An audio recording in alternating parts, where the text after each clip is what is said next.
नमस्कार दोस्तों, आज की इस वीडियो में हम आपके लिए लेकर आए हैं कि क्यों भीष्म पितामह एक अजय योद्धा के रूप में जाने जाते हैं।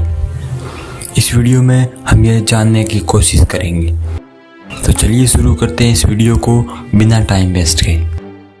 दोस्तों, आज जानते हैं भीष्म के धर्म के बारे में। तो आज जानते हैं कि बड़े बड़े महारथी योद्धा भीष्म से उम्र में छोटे होकर भी भीष्म को युद्ध में पराजित नहीं कर पाते थे।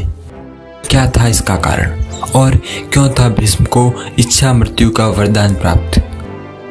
इसी के आधार पर भीष्म ने सारे नियम बनाए। उन्होंने दैनिक जीवन के सरल नियमों को भी अपनी चरम प्रकृति तक पहुंचने का सोपान बना लिया। भीष्म ने इतनी भीषण प्रतिज्ञा कर डाली। उनकी प्रतिज्ञा को हम भीषण इसलिए नहीं कहते क्योंकि वह ब्रह्मचारी बन गए या सारा राजपाट त्याग दिया।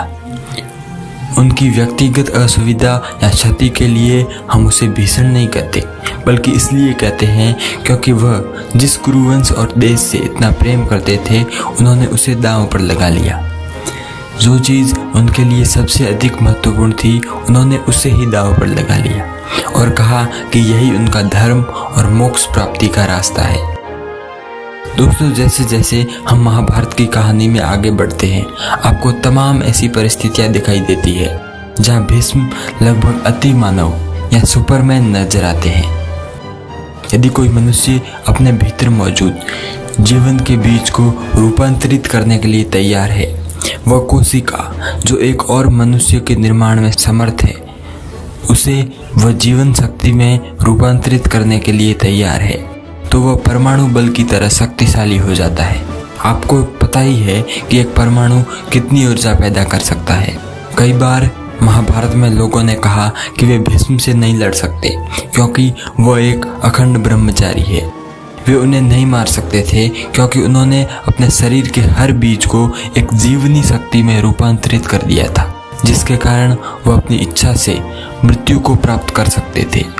ऐसा इसलिए कहा गया कि भीष्म के पास अपनी मृत्यु का समय चुनने की शक्ति थी। भीष्म अनश्वर या अमर नहीं थे, मगर वह अपनी मृत्यु का समय और स्थान चुन सकते थे, जो एक तरह से अमरता की तरह ही है। अमरता एक अभिशाप की तरह है। क्या आप कल्पना कर सकते हैं कि अगर आपको हमेशा के लिए जीना पड़े तो यह आपके लिए कितनी बड़ी यातना होगी। तो अमरता तो एक अभिशाप है, लेकिन अपनी इच्छा से मरने का विकल्प एक वरदान है। दोस्तों, यह अपनी ऊर्जा और प्रकृति की ऊर्जा का लाभ उठाने की एक प्रक्रिया है। महाभारत में दूसरा उदाहरण है अस्त्र, जो शक्तिशाली हथियार होते थे। कहा जाता था कि अस्तित्व के सबसे छोटे कण को युद्ध भूमि में सबसे बड़ी शक्ति बनाया जा सकता था। ये परमाणु बम की तरह लगता है। हालांकि वे उस समय भी तीर धनुषों का प्रयोग करते थे।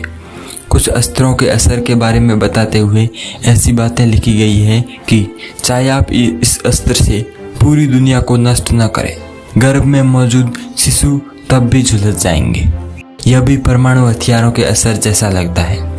या तो उनके पास बहुत ही शानदार कल्पना शक्ति थी, या उनके पास वाकई इस तरह का ज्ञान था। क्या उनके पास इस तरह के हथियार थे? क्या उन्होंने ऐसे हथियार कहीं देखे थे या किसी से कहीं से आकर उन्हें ये बातें बताई थी? ये तो हम नहीं जानते। दोस्तों, ये वीडियो आपको कैसा लगा हमें कमेंट सेक्शन में बताएं।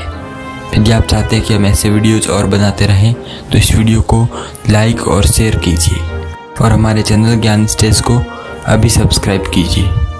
जय हिंद, वंदे मातरम।